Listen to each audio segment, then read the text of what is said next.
Dando continuidade ao nosso estudo sobre vacinação e o funcionamento do sistema imunológico, vamos tratar aqui dos vários tipos de imunidade, que pode ser natural, artificial, ativa e passiva. A aquisição de imunidade pode ocorrer de 4 formas, dessa que eu citei. A imunização natural ativa ocorre quando o contato com o antígeno, que é o corpo estranho, pode ser um vírus, uma bactéria, gera uma resposta do organismo que faz com que ele produza anticorpos específicos para a defesa. Por exemplo, a catapora. Uma vez que a pessoa teve contato com o vírus da catapora, houve a produção de anticorpos específicos que combateram o vírus. Se alguns anos depois a pessoa entrar em contato com o vírus novamente, seu organismo não desenvolverá a doença, pois ainda tem a memória do processo de formação dos anticorpos que combateram o vírus da catapora. É o que eu expliquei no tópico anterior, Se a pessoa pegou a doença em algum momento de sua vida, nunca mais ela vai ter novamente aquela doença.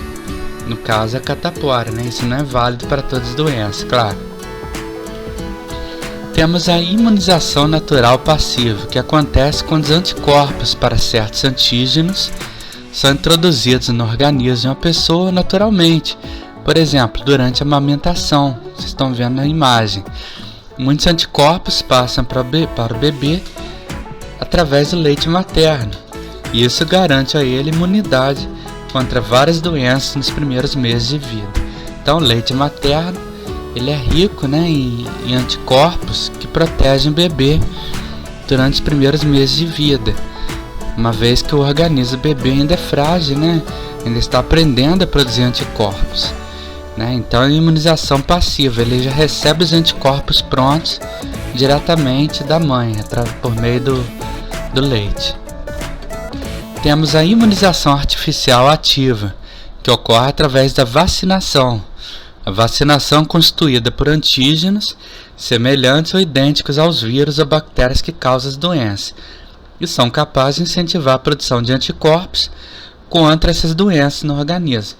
Lembrando também que, além de as tecnologias da vacina se basearem em enfraquecerem o vírus ou matarem o vírus ou a bactéria, seja o vírus ou a bactéria, e introduzir na corrente sanguínea da pessoa a ser imunizada, utilize também conhecimentos de biotecnologia, engenharia genética, a manipulação genética, no sentido de estimular um vírus causador de outra doença a produzir anticorpos, a estimular a produção de anticorpos contra uma determinada doença específica, de acordo com o antígeno que foi combinado ali. Para ser mais claro, vamos supor que se utilize essa tecnologia para produzir vacina contra a Covid-19. Eles podem utilizar um vírus da gripe, morto, enfraquecido, carregando material genético do vírus da Covid, do coronavírus, novo coronavírus que causa a Covid-19, e introduzir na corrente sanguínea de uma pessoa, da pessoa ser imunizada. Então, aquele material genético combinado entre os vírus da Covid e o vírus da gripe, ele vai, ou de um resfriado, no caso, ele vai estimular a produção de anticorpos por parte das células sanguíneas humanas contra a Covid-19. Seria um exemplo de como se poderia desenvolver uma vacina utilizando manipulação genética. E temos a imunização artificial passiva, que ocorre quando a pessoa recebe anticorpos de forma artificial, seja por meio da aplicação de soros ou da transfusão de sangue. Uma das maneiras de se tratar, por exemplo, a Covid-19, em pacientes graves, utilizando-se plasma de pessoas que já foram infectadas e se recuperaram da doença. né? Elas desenvolveram anticorpos, né? Embora isso ainda não tenha sido também bem esclarecido, né? Se realmente funciona. Mas já se fez esse tipo de procedimento, né, para tratar outras doenças infecciosas, né? Essa forma de imunização é necessária quando o organismo é exposto a toxinas ou a micro-organismos que produzem efeito muito rápido no corpo e não permitem que o sistema imune produza anticorpos a tempo de combater esses antígenos. O contato com micro-organismos causadores do tétano é um exemplo disso, pois nesse caso é necessária a aplicação do soro antitetânico e também, né, do soro antiofídico, né, contra picadas de cobra, de serpentes, o soro contra picadas de aranhas, escorpiões, né, porque as toxinas produzidas por esses animais, né, por esses aracnídeos e répteis, no caso da serpente, age de uma maneira muito rápida na corrente sanguínea e pode causar necrose, pode atingir órgãos vitais, o sistema nervoso, a respiração e matar, né, levar o sujeito ao óbito em poucas horas. Daí a importância do soro, né, como uma forma de tratamento baseado em imunização artificial passiva, pois já são injetados, né, anticorpos produzidos, já prontos, produzidos no corpo de cavalos e outros animais, né, para combater aquela toxina, né, e evitar maiores consequências. Com a vacinação, nosso corpo fica pronto para reagir imediatamente em caso de infecção por vírus ou bactéria, em razão da memória imunitária. Assim, se a pessoa foi infectada por um organismo contra o qual já recebeu vacina, estará pronto para combatê-lo de modo eficiente. Dessa forma, a doença não irá se manifestar ou será mais branda. Algumas doenças como sarampo, a gripe, a rubéola, a cachumba, a varicela, a meningite, alguns tipos de pneumonia. A transmissão dessas doenças é facilitada, especialmente em locais pouco ou mal ventilados, onde no ar existe a concentração de gotículas de saliva ou secreções entre pessoas infectadas e sadias. Também existe vacina para doenças transmitidas por meio da troca de fluidos durante a relação sexual desprotegida, como a hepatite B, causada por vírus, e o HPV, causado por vírus. É aquela vacina que os adolescentes tomam, né, antes de iniciar a vida sexual e que protege contra o papilomavírus humano, que pode causar câncer do colo do útero, né? É um dos cânceres que mais atinge as mulheres, e também o câncer de pênis, né, que pode comprometer, né, o órgão sexual masculino do homem. Vacinas contra o tétano, uma doença causada pela entrada de bactéria no organismo, através de lesões ou ferimentos expostos a objetos contaminados. Sendo assim, no Brasil, o Sistema Único de Saúde, SUS, disponibiliza várias vacinas contra doenças causadas por vírus e bactérias. Então, é um exemplo, né? Uma pessoa nunca teve sarampo, foi vacinada contra o sarampo. Então, ela vai ter contato com aquele vírus enfraquecido ou morto, que não vai causar doença, né, mas que vai ensinar o sistema imunológico dela, ou sistema imunitário, a combater, a desenvolver anticorpos contra aquela doença. Se futuramente a pessoa tiver contato com o vírus do sarampo,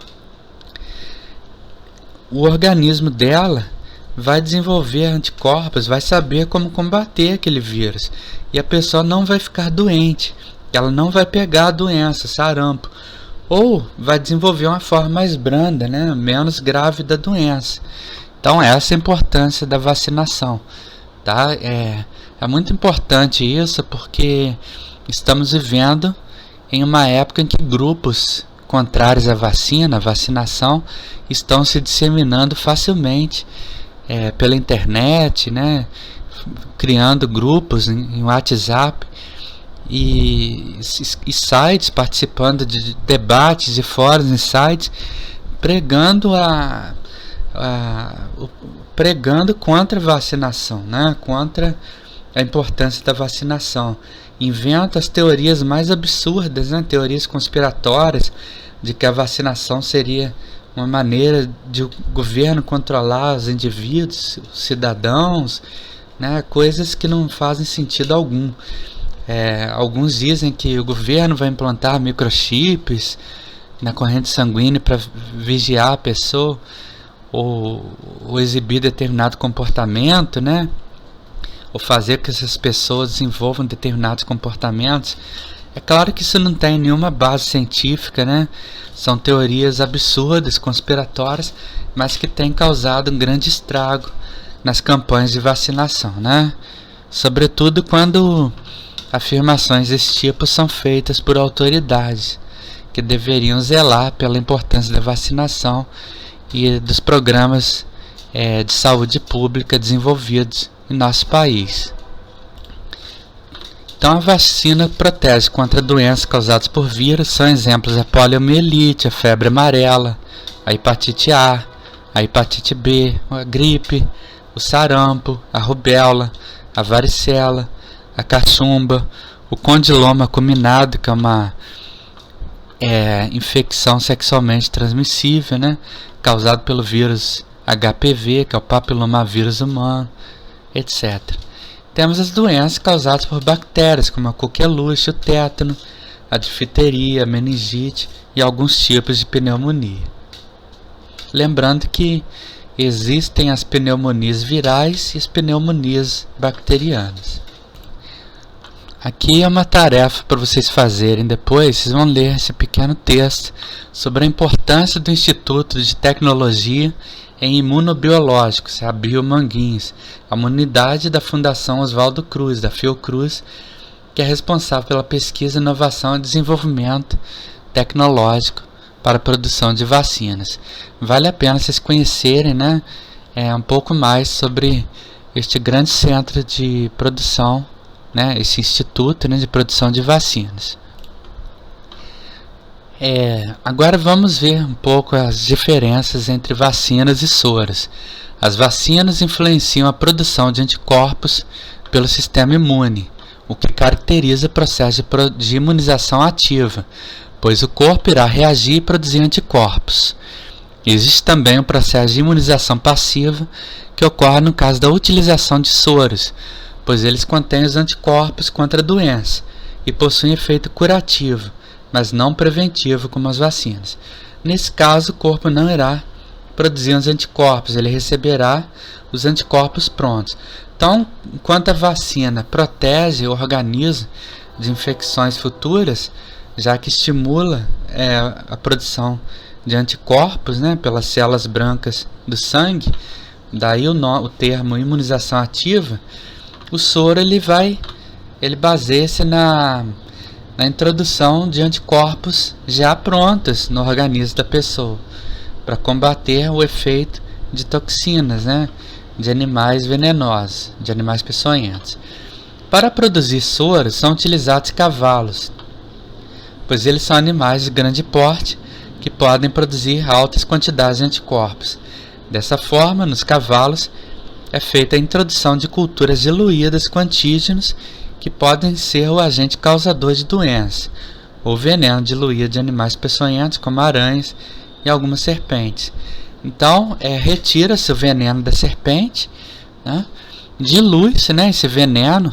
O que é diluir? Né? Você mistura uma pequena dose desse veneno com outra substância, né, para ela não ser implantada, não ser introduzida de forma muito concentrada no corpo do cavalo, para não matar o animal, e finalmente aquele veneno diluído é introduzido na corrente sanguínea de cavalos, né? Depois de um tempo, esses cavalos vão desenvolver, né, anticorpos contra a ação daquele veneno. Aquela quantidade de veneno que é introduzida não vai matar o animal. O animal tem um grande porte, né? Não será suficiente para matar o animal, mas vai ser suficiente para produzir anticorpos. Eles retiram depois o sangue daquele cavalo, uma bolsa de sangue, processa-se o soro, né, do sangue que contém os anticorpos. Esse soro passa por um controle de qualidade, né, para que ele seja purificado e não contenha outros micro-organismos, não esteja contaminado, e é guardado, né, em bancos de soros, né, contra a picada, contra uma toxina específica, contra um veneno específico, seja de serpente ou de aracnídeos ou de qualquer outro tipo de animal, de ser vivo, né, vamos dizer assim. E quando acontece um acidente, né, envolvendo toxinas, envolvendo esses animais peçonhentos, introduz-se o soro com os anticorpos prontos do cavalo para combater os efeitos danosos, destrutivos daquela toxina. A introdução dos antígenos nos cavalos aumenta gradativamente. Isso acontece para que o corpo do animal consiga produzir anticorpos sem que ele adoeça. Claro, você não vai introduzir todo o veneno de uma vez, né? Senão você pode matar o animal ou fazer com que o animal adoeça. Após alguns dias, o sangue do animal é retirado e o plasma, que é a parte líquida do sangue, sem os glóbulos sanguíneos, é isolado, né? Você separa a parte líquida do sangue dos glóbulos sanguíneos. Existem procedimentos laboratoriais, né, técnicas, que separam os elementos figurados do sangue do plasma, como a centrifugação, por exemplo. Posteriormente, o plasma passa por um processo de purificação e concentração de seus componentes e obtém-se o soro. Nele estão os anticorpos específicos contra os antígenos aos quais o cavalo foi exposto. Vale ressaltar que esses soros já são disponibilizados para aplicação nas pessoas depois de vários testes de segurança. Claro, existe todo um controle de qualidade do início ao fim na produção de soro. Eu já tive a oportunidade de participar de 2 cursos pelo Instituto Vital Brasil, que desenvolve soros, né? Ele fica no estado do Rio de Janeiro. Já fiz um curso na fazenda do Instituto Vital Brasil, onde acompanhei todo esse processo de extração de veneno de serpentes, introdução do veneno em cavalos, depois a retirada das bolsas de sangue, né, e a purificação, né, do soro. E também já acompanhei esses processos no Instituto Vital Brasil em Niterói. Então é bem interessante, né? Eles fazem um controle rígido de qualidade, né, na produção do soro, de modo que se tenha o máximo de controle possível em relação à segurança daquela substância que está sendo produzida e que poderá ser utilizada em caso de acidentes com animais peçonhentos. Há soros contra picadas de aranhas, escorpiões e contra mordidas de serpentes, antiofídicos. Além desse, existem soros contra infecções, como o antirrábico para tratamento da raiva humana, o antibotulínico para tratamento de alguns tipos de botulismo, o antidifitérico para tratamento da difteria e o antitetânico para o tratamento de tétano. Então, nesse caso, são introduzidos anticorpos já prontos, né, prontos para uso, e que vão exercer, então, uma imunização passiva. Passiva porque não vai estimular a produção de anticorpos pelo próprio organismo da pessoa que foi vítima do acidente. A pessoa já vai receber os anticorpos prontos para o uso, né? Embora ele tenha uma eficácia muito rápida, né? Ele vai atuar de uma maneira muito rápida na corrente sanguínea, já que os anticorpos já estão produzidos. Ele não vai ter longa duração, ele não vai ter uma proteção preventiva como as vacinas. Ele vai ter uma função curativa, vamos dizer assim, porque ele vai combater os efeitos destrutivos, danosos da toxina que foi liberada na corrente sanguínea da pessoa a partir da picada ou da mordida do animal peçonhento. Finalmente, para encerrarmos nossa aula, eu peço que vocês façam a leitura desse texto, que que mostra a importância do Instituto Butantan de São Paulo na produção de imunobiológicos no Brasil. Produz tanto soros quanto vacinas. Também é outro importante instituto, né? É um outro importante centro de pesquisa e produção de soros e vacinas no nosso país, e um dos maiores da América Latina. Vale a pena conhecer um pouco mais. Aqui vocês têm vários links onde vocês podem acessar as páginas, né, desse instituto e conhecer muito mais sobre os processos de produção de imunobiológicos. Então está encerrado assim, nosso estudo sobre a imunização, sobre as vacinas. Espero que tenham gostado. Façam as atividades propostas e até a próxima aula.